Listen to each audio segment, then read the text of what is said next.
But Chesney, and over it goes, has a look, and smiles. Tracey's going after him, and he's got a race on his hands, and Steve's got to run. And it's done him the world of good. He's got to go for the line.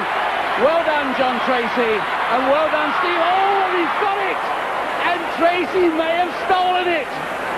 He might just have stolen it, in which case Steve has only got himself to blame. It was a marvellous run. He won't begrudge Trejsi, I know that. He'll not begrudge him, but Trejsi, the mudlark, has sneaked it in 13:27.8, and I'm at his nonchalant wave to the crowd. The race is his, he's claimed it.